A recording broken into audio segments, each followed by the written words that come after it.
The desert stretched wide and endless under the burning sun. A land where silence spoke louder than words, and every shadow carried a secret.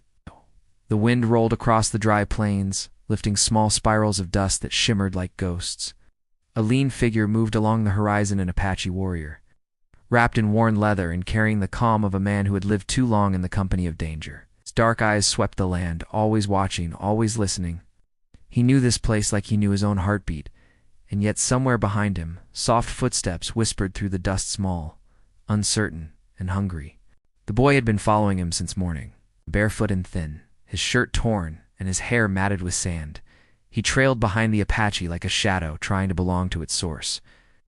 He didn't know where the man was headed, or even why he followed him, only that something deep inside told him to keep going. Hunger gnawed at his belly, but curiosity burned stronger, as the man ahead moved with such quiet purpose, as if the world itself bowed out of his way. The boy wanted to know who he was. Every now and then the Apache would stop. He would stand still, turn his head slightly, and listen to the air.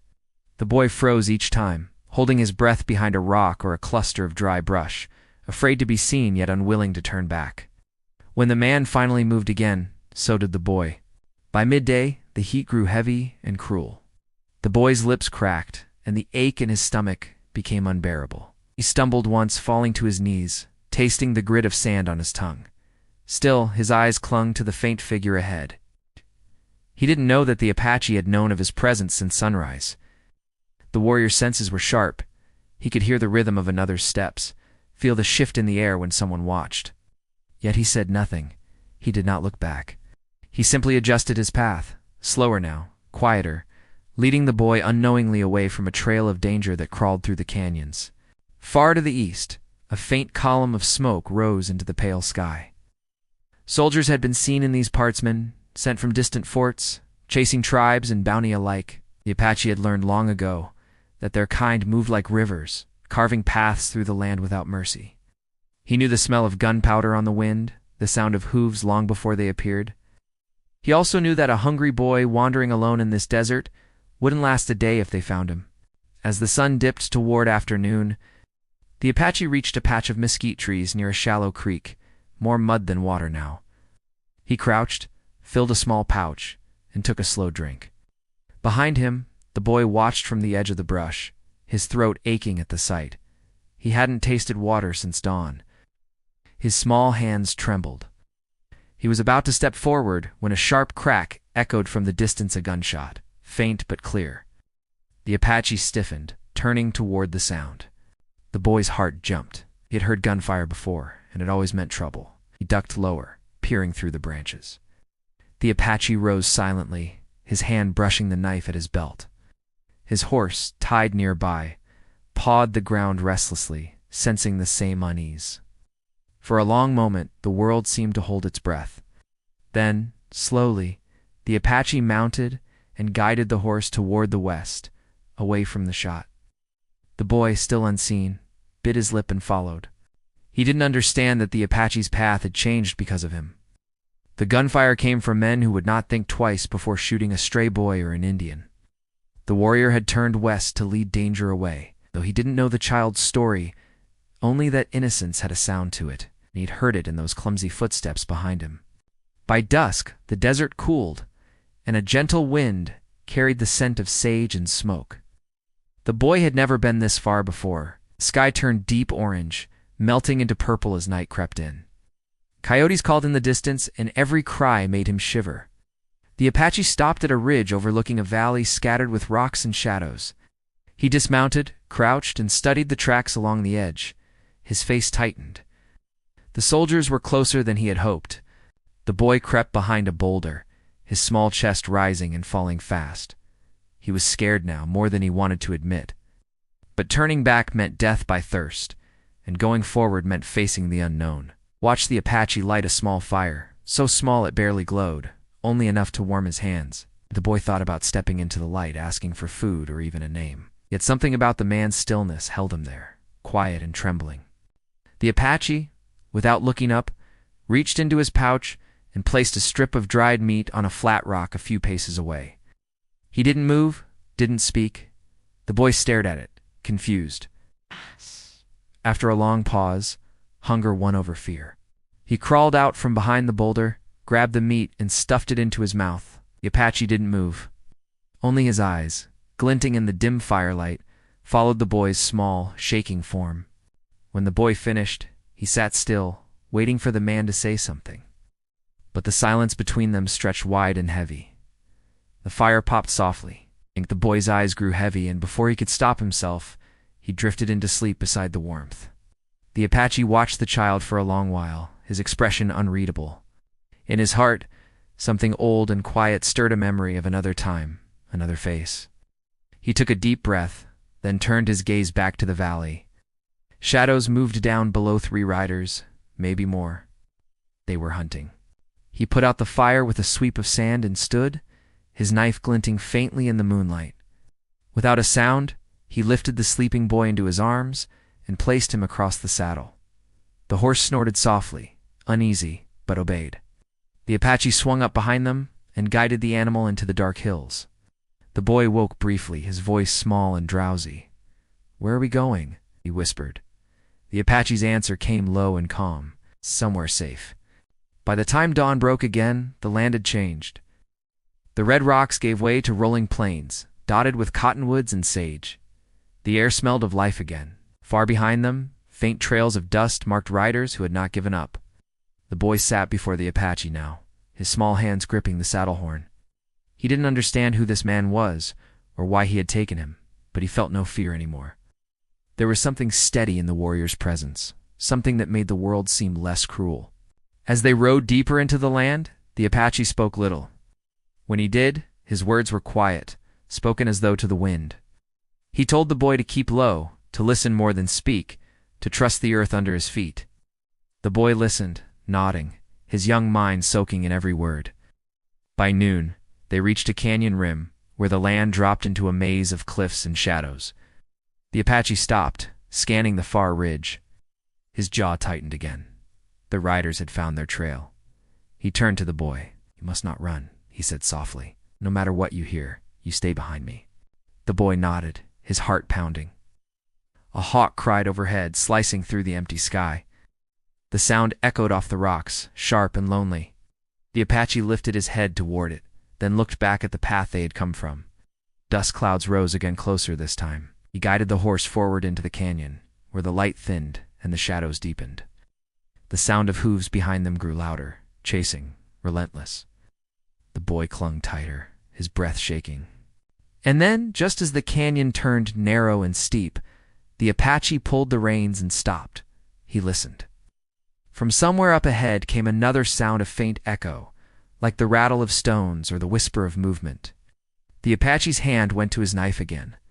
The boy looked up at him, confused and scared. The Apache's eyes narrowed. "We are not alone," he said. The desert wind howled low through the canyon, carrying with it the promise of something yet to come. The canyon walls rose high on both sides, cutting out most of the light. The air grew cooler, heavy with the scent of rock and dust. The Apache guided the horse slowly forward, every step measured. The boy sat still in front of him, afraid to even breathe too loud. Somewhere behind them, the sound of hoofbeats faded for a moment, only to return, faint but steady. Whoever was following them was careful, and that worried the Apache more than the noise of a full chase. He stopped where the canyon split in 2 narrow paths. One led deeper into the shadows, the other curved upward toward the ridgeline. The Apache glanced at both, his sharp eyes studying the ground.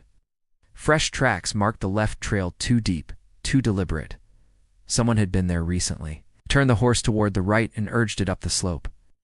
The animal's hooves clattered softly against the stone, echoing off the canyon walls. The boy turned his head a little. "Who's out there?" he asked in a trembling voice. The Apache's reply came quiet and calm. "Men who don't belong here." The boy didn't ask more. He could tell from the man's tone that silence was safer than talk. As they climbed, the wind picked up again, tugging at the Apache's hair and carrying a distant sound, the cry of a coyote, short and lonely. He paused to listen, then nodded slightly, as if confirming something only he understood. They reached a small plateau, hidden from view by thick brush and tall rocks. The Apache dismounted and lifted the boy down. "We stay here," he said.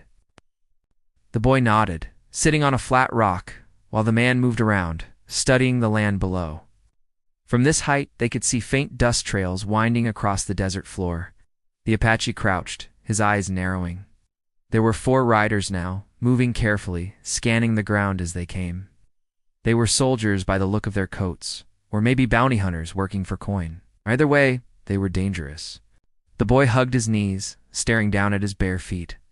His stomach growled softly. The Apache noticed and handed him a small pouch. Inside were a few pieces of dried corn and a strip of meat. The boy took it shyly, mumbling a quiet thank you. "What is your name?" the Apache asked, his voice calm, almost distant. The boy looked up. "Noah," he said. "My ma used to call me that. Used to." The boy hesitated. "She's gone." The Apache nodded slowly, not pressing for more. He understood loss without needing words. He looked back toward the horizon. "How long have you been alone?" 2 days, the boy said. "Since the fire." The Apache's eyes flicked toward him.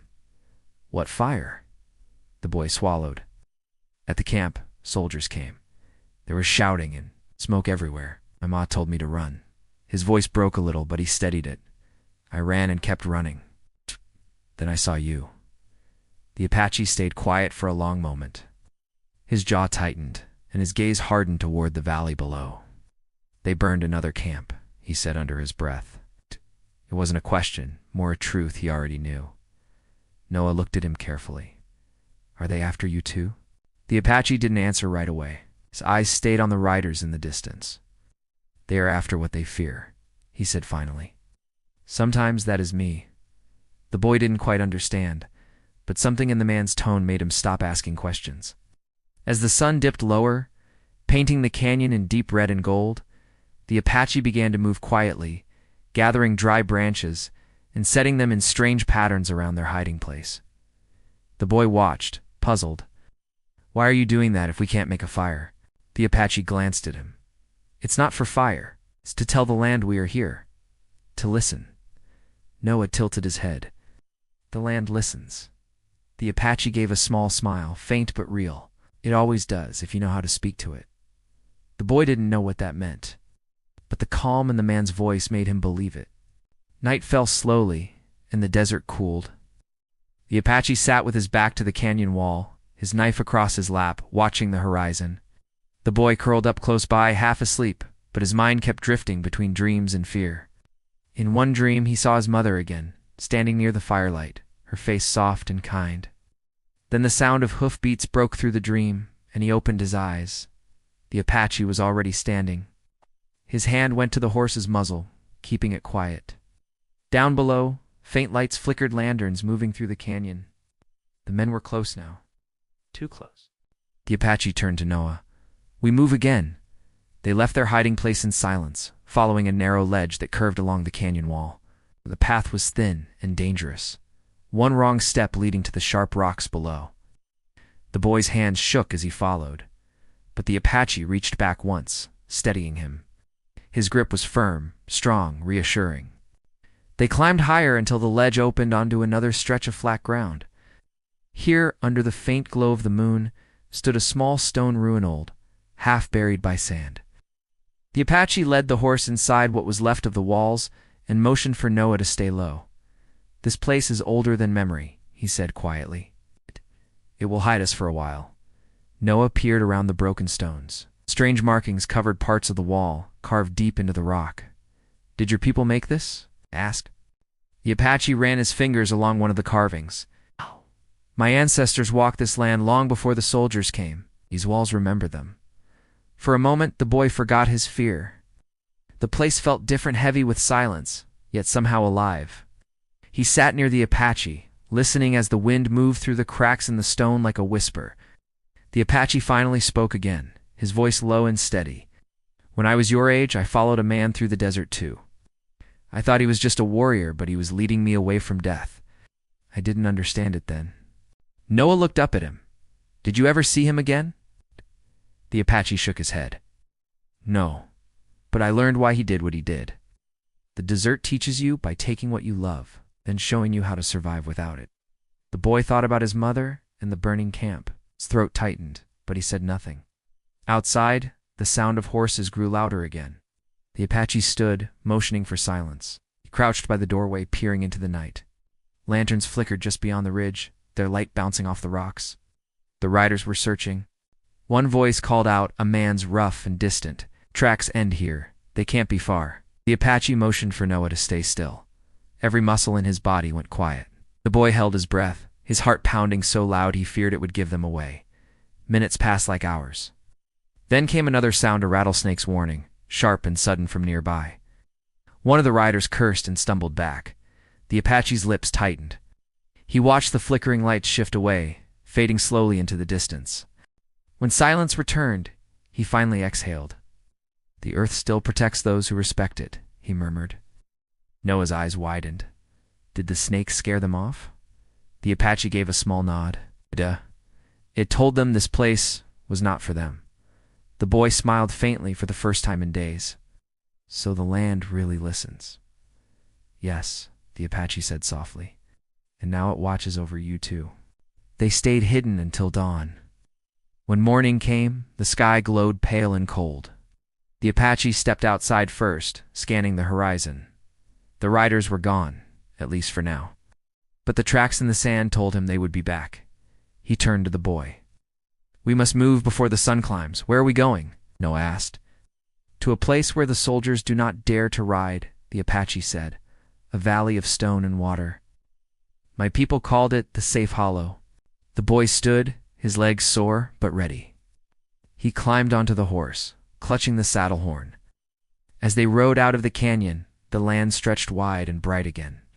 For a moment, it almost looked peaceful, the kind of peace that hides something beneath it.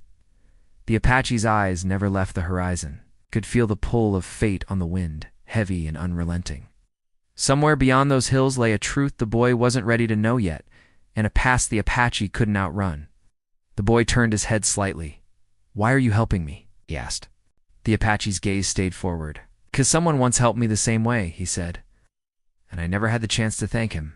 They rode on in silence, the sound of hooves soft against the dry earth. The sun climbed higher, and shadows stretched long behind them. The world seemed still, but the Apache's instincts told him danger was not only waiting. Ahead, the land began to rise again, leading toward distant mountains. The air carried a strange calm, the kind that comes before a storm. The Apache slowed the horse, looking back one last time. Far below, faint as smoke, he saw movement on the trail. The soldiers were coming again. He set his jaw and whispered to the wind as if to an old friend, "We keep going." The boy followed his gaze and saw what the man saw, teeny figures moving through the dust, relentless and sure. His heart sank, but when he looked up at the Apache, the man's calm strength steadied him again.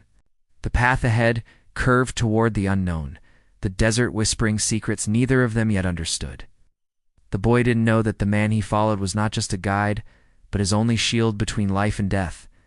And somewhere in the silence between them, the desert itself seemed to listen. Holding its breath for what was still to come, the mountains loomed larger as they rode, their jagged peaks cutting into the morning sky. The air grew thinner, cooler, filled with the faint scent of pine and stone. The Apache's eyes kept scanning the ridges, alert to every shadow. He had ridden this land many times before, but now it felt different, less forgiving. Behind them, the faint trace of pursuit still lingered. He could sense it, like the hum of danger beneath the quiet. Noah clung to the saddle, his small hands red from gripping too hard. Ow. The rough path jolted him with every step of the horse, but he didn't complain.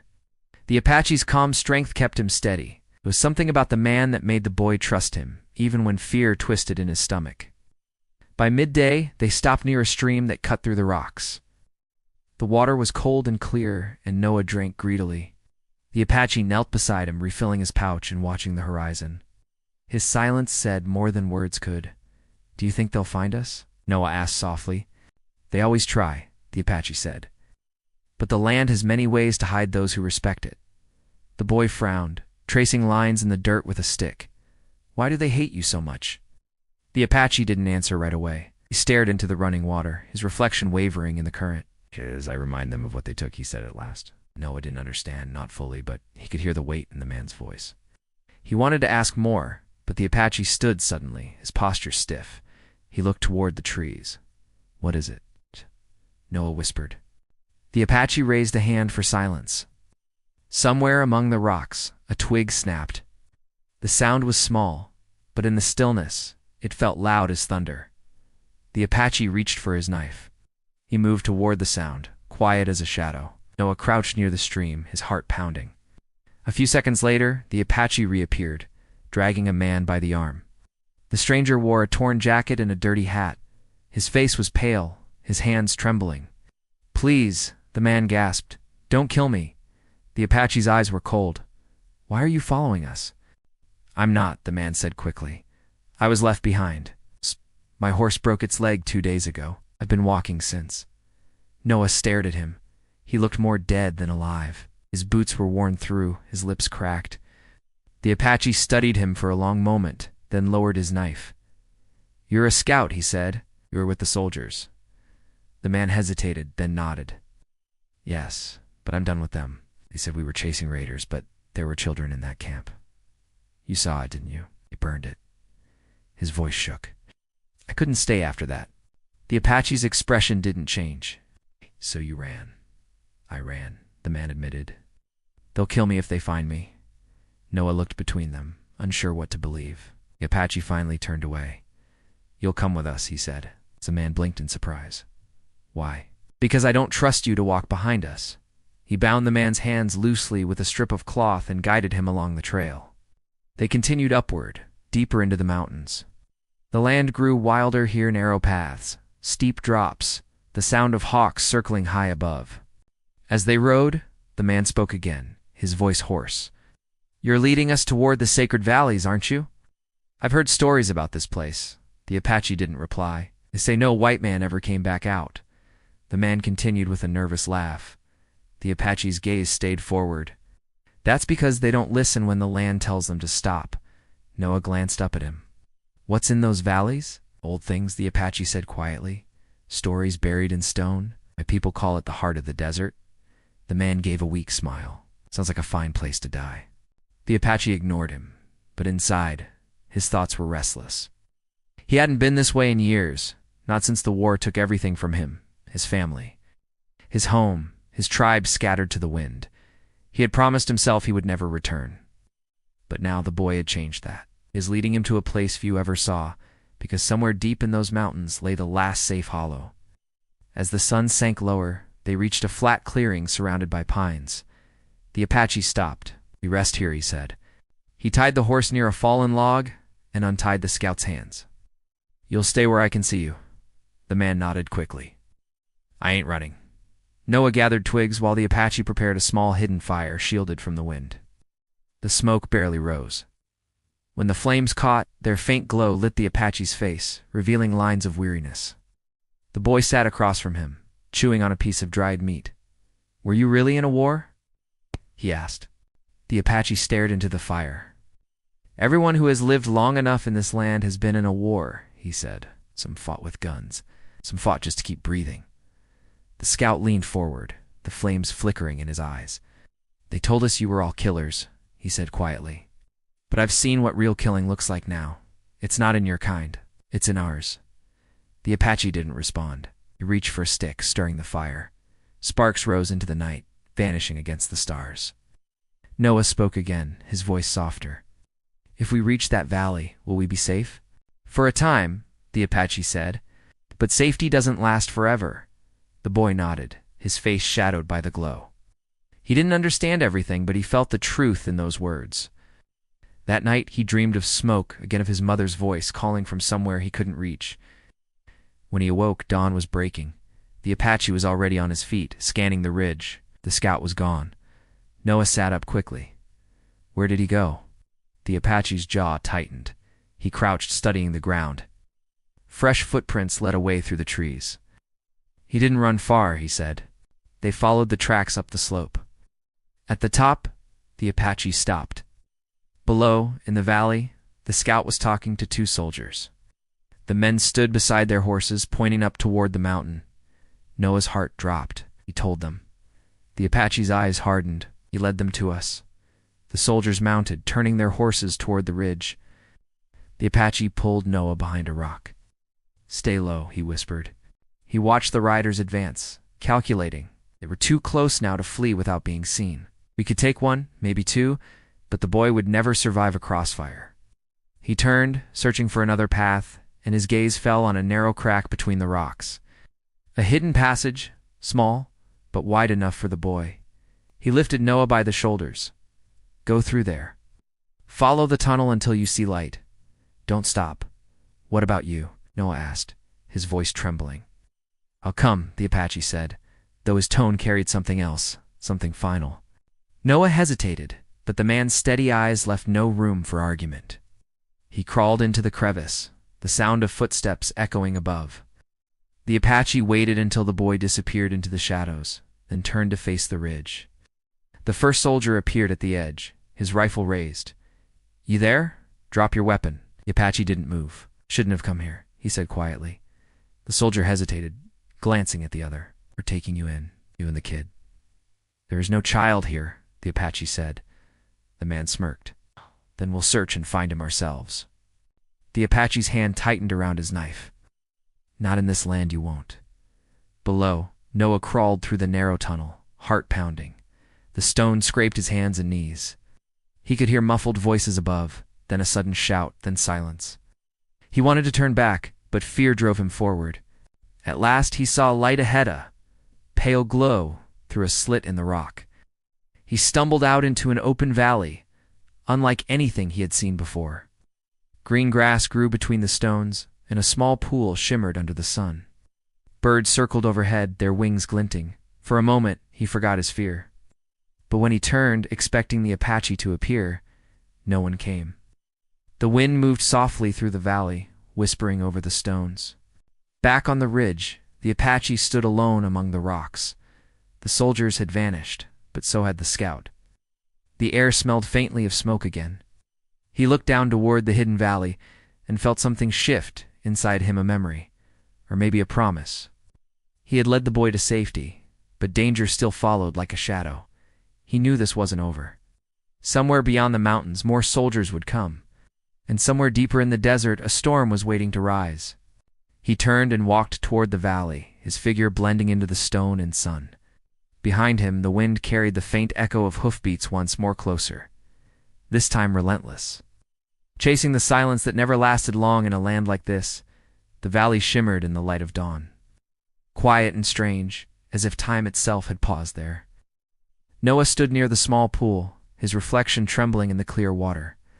He turned again toward the rocky wall he had crawled through, waiting for the Apache to appear. But there was only the sound of the wind brushing against the cliffs. The boy's chest tightened. He wanted to call out, but his voice stuck in his throat. The valley seemed peaceful, yet something about its silence felt heavy, like it was holding its breath. He stepped forward slowly, feeling the soft ground beneath his bare feet. Birds moved in the trees above, their wings flashing in the sun, but even their cries sounded distant. The place looked untouched, ancient, with carvings etched deep into the stones around the pool, strange symbols lines, and circles, almost like the ones he had seen on the canyon walls. He knelt down, tracing one with his finger. It was smooth, worn by time, but still strong. Noah whispered to himself. He said this place was safe. But then, somewhere beyond the ridge, a faint echo reached his ears, the distant thunder of hooves. His stomach clenched. He looked toward the sound, but the mountains blocked the view. The echo faded for a moment, then came again, louder this time. He backed away from the pool, glancing again toward the crack in the rocks. Still no sign of the Apache. The fear that had been creeping at the edges of his mind now pressed harder. He wanted to believe the man was still alive, that he was on his way down. But part of him wondered if the soldiers had found him. The boy crouched behind a boulder, trying to steady his breathing. He remembered what the Apache had told him. Listen to the land. The world seemed to quiet now. Even the wind had stopped moving. Then, from the shadows on the far side of the valley, came a soft rustling. He froze. It was a human sound, slow, deliberate. He leaned out a little, peering through the tall grass. A figure was moving toward the pool. For a moment Noah's heart lifted, thinking it might be the Apache. But as the figure stepped into the light, his hope vanished. It was the scout, His coat was torn, his face streaked with dirt, but his eyes were sharp, restless. He held a revolver loosely in his hand as he scanned the valley. When his gaze landed near Noah's hiding spot, the boy shrank lower, pressing against the rock. The scout muttered under his breath. "So this is the sacred hollow," he said, his voice echoing slightly. "Looks like the stories were true." He walked closer to the pool, kneeling beside it.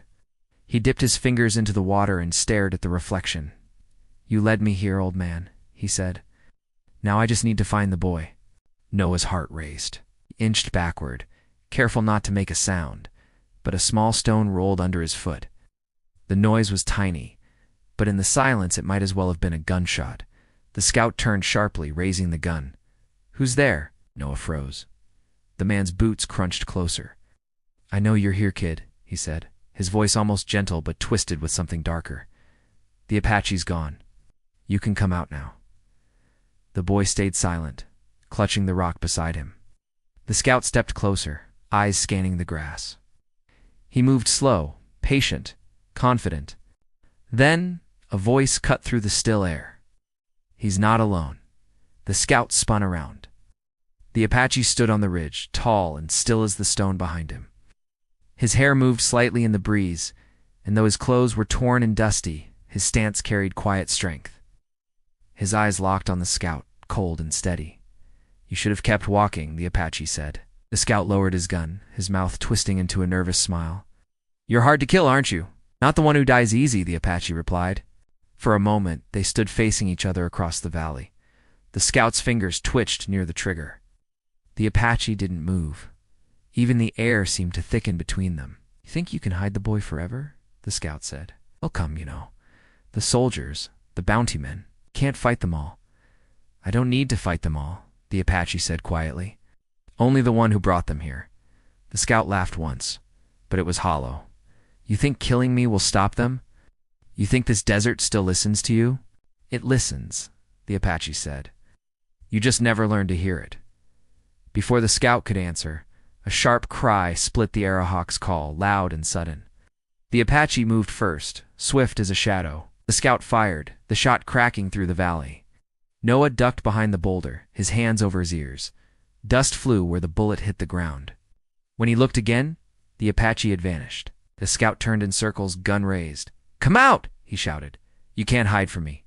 From somewhere behind him came a rustle, and before he could turn, the Apache struck. The two men clashed, the gun flying from the scout's hand. They fell hard against the ground, grappling in the dust. Oa watched, frozen, the world narrowing to the sound of struggle and heavy breathing.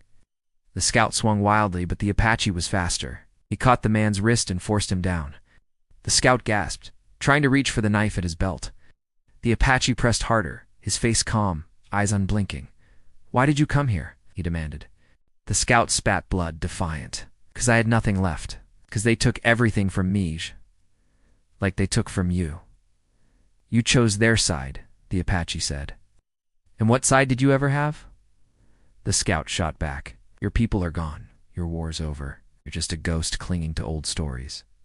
For a heartbeat, the Apache's expression changed just slightly, like a shadow flickering. Then he said, "Even ghosts can protect the living." He shoved the scout back and stepped away.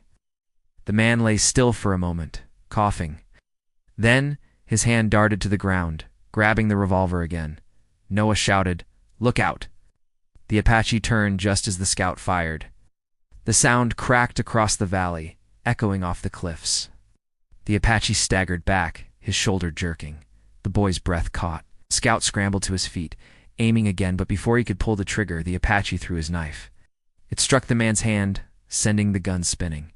The scout screamed, clutching his wrist, the weapon clattering into the pool. The water rippled, swallowing the sound. For a moment, everything went still again. The Apache knelt, breathing hard, his face pale. Noah ran to him, tears stinging his eyes.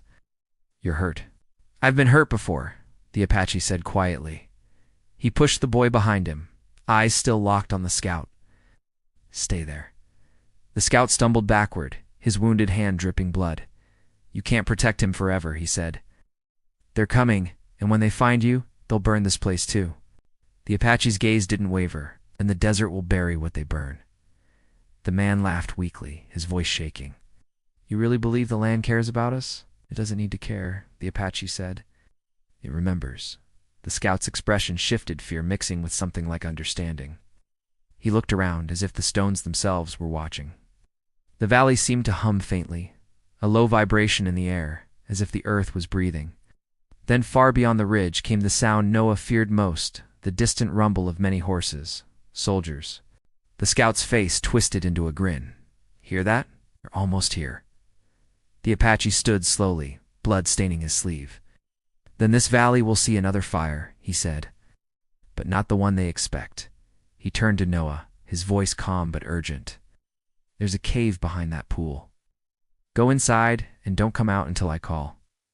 I don't want to leave you, Noah said, his eyes wide with fear. You must, the Apache said. Ow.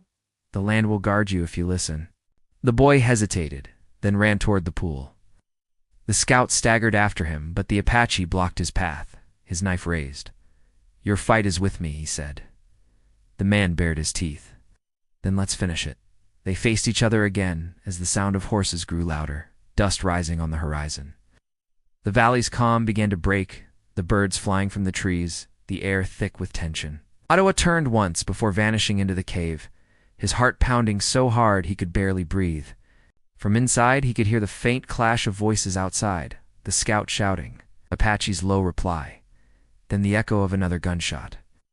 The boy covered his ears, tears sliding down his face. Outside, the dust clouds grew closer, the soldiers riding fast, toward the valley. The earth trembled beneath their approach. The scout stumbled, half mad with pain and anger, while the Apache stood firm, his shadow stretching long against the light. The sound of hooves thundered now, rolling through the air like a coming storm. The Apache lifted his head toward the sun, whispering something in his own tongue words that seemed to blend with the wind. The soldiers reached the ridge, shouting orders, rifles glinting. The Apache turned, blood darkening his sleeve, and looked once toward the cave where the boy hid. His gaze softened, filled with something unspoken, something that felt like both farewell and promise. Then he faced the soldiers, the dust swirling around him, the desert wind rising. The valley seemed to hold its breath again, waiting for the storm to break. The first gunshot tore through the air like lightning splitting the sky. Noah, hidden deep inside the cave, pressed his hands over his ears. The echo of rifles and the thunder of horses filled the valley. He could feel the ground shake beneath him, the sound of chaos outside mixing with the pounding of his own heart.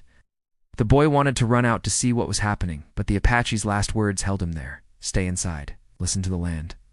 The cave was cool and damp, with walls that seemed to hum faintly under the noise outside. He sat in the dark, staring at the narrow beam of light that reached through the crack in the rocks. Dust floated in it like tiny spirits. Time moved slow, heavy, until finally the sound of gunfire began to fade. Then came silence, thick and waiting. Noah crawled closer to the opening, careful not to make noise. He peered through the narrow slit and saw the valley again. The pool lay still, but the ground was scarred by hoofprints. Smoke drifted in thin trails from the ridge where the soldiers had stood. Some horses were gone, and others lay motionless. Near the center of the valley, by the pool, 2 figures remained. The scout lay on the ground, his body still. Beside him, the Apache stood with his back to Noah, one hand pressed against his wounded shoulder. His other hand held a rifle taken from one of the soldiers, the barrel pointed downward. The man looked smaller somehow, not in strength but in weariness, like someone who had finally reached the end of a long road. Noah stepped out slowly, the crunch of gravel under his feet breaking the silence. The Apache turned slightly, his dark eyes meeting the boy's. For a long moment neither spoke. The valley around them seemed emptied of sound, only the wind moving softly through the grass. You stayed, the Apache said finally. You told me to, Noah replied quietly. I thought they killed you. The Apache glanced toward the ridge. He tried. The boy looked around at the fallen soldiers. Did they all die? Some ran, some didn't, the Apache said. The desert chooses who it lets go. Noah frowned. Why did they come? They already had everything. They wanted what they couldn't own, the Apache said. His voice was calm, but there was sorrow beneath it. This place is older than their maps. It doesn't belong to them, or to me. It belongs to the earth. He knelt by the pool, washing the blood from his arm. The water rippled, clear and bright in the sun. Noah watched, unsure what to say. After a while, he asked, "You saved me. Why?" The Apache looked at him, his eyes thoughtful. "When I first saw you following me, I thought you were a thief, or maybe a fool. But you were hungry. Lost. I once had a son your age." The boy blinked. "What happened to him?" The man's gaze drifted to the horizon. "The war took him. The one your people started. I buried him where the river bends south." Noah's chest tightened. He didn't know what to say, only that something inside him ached. The Apache stood again, straightening slowly. "You reminded me of him," he said. "That's why I didn't leave you in the desert." The wind picked up, carrying the scent of dust and sage. The sun was sliding lower now, casting long shadows across the valley. Noah looked again at the scout's body. "He said the soldiers were coming because of me." The Apache shook his head. He lied, they were coming anyway. "The land holds stories they want to erase." "But why did he follow us?" the boy asked. The Apache was quiet for a long moment. He was once one of them, but they cast him out. Came here to prove himself again, to bring back something they feared. "Me?" Noah asked, his voice small. "No," the Apache said. "This place, its spirit. You were just the trail that led him here." Noah's eyes filled with confusion and sadness. "Then what happens now?" The Apache looked toward the mountains. "They'll come again. Maybe not tomorrow, but they will. That is what men do." "But you," he paused, studying the boy, "you still have a choice. You can go back to their towns, to the smoke and noise, or you can stay with the land until you understand what it asks of you." The boy hesitated. He thought of the towns he'd passed through, the hunger, the faces that never looked his way. Then he looked at the valley, quiet, broken but alive. "I don't want to go back," he said. "There's nothing there." The Apache nodded. "Then you stay until you learn. But remember, this place doesn't belong to you either. You must listen to it the way you'd listen to a living thing." He turned toward the ridge where the soldiers had come, his steps slow but steady. Noah followed. The sun had dipped lower, painting the rocks in deep red light. When they reached the edge, the boy saw the open desert stretching far beyond the road the soldiers had taken, now empty. "What will you do now?" Noah asked. The Apache looked at the horizon. "I will go where the sun sets. My time here is almost done." "No," the boy said quickly. "You can't leave. I'll help you. You're hurt." The man gave a faint smile. "The desert already helped me. It gave me one more purpose." He reached into his pouch and pulled out a small carved stone. It was smooth, shaped like a bird in flight. He placed it in Noah's hand. "Keep this. When the wind touches it, remember what you've seen." Noah stared at the carving. It was simple, but warm, as if it held something living inside. When he looked up again, the Apache had already started walking away. "Wait," Noah called out. "You said you were protecting me? From what?" The Apache stopped, but didn't turn. "From yourself," he said. "From the hunger that would have made you like them. Now you know what matters." The boy didn't fully understand, but he felt the truth in those words. He stood there until the Apache's figure grew smaller against the fading light. When the man finally disappeared into the hills, the valley fell completely silent again. That night, Noah built a small fire near the cave. The stars stretched endlessly above him, cold and clear. He held the carved bird in his hands, listening to the crackle of the flames and the soft whisper of the wind. Ow. The valley no longer felt lonely, felt alive, watching him, breathing with him. In the days that followed, he stayed near the pool, learning how to gather water, how to track the small animals that lived near the cliffs. The pain of hunger began to fade. Sometimes in the distance, he thought he saw the Apache's shape on the ridges, but he could never be sure. Maybe it was just the desert reminding him he was not alone. Seasons passed. The marks left by the soldiers began to fade, washed away by rain and wind. The valley grew quiet again, untouched. Noah grew taller, stronger.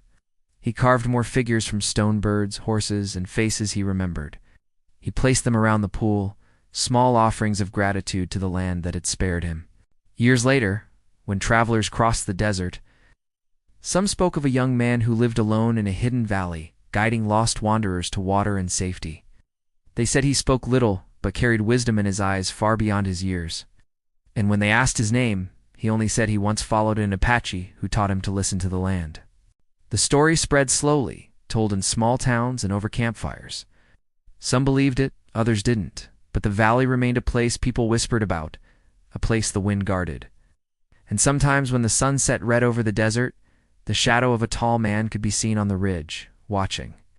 Noah never forgot what the Apache told him.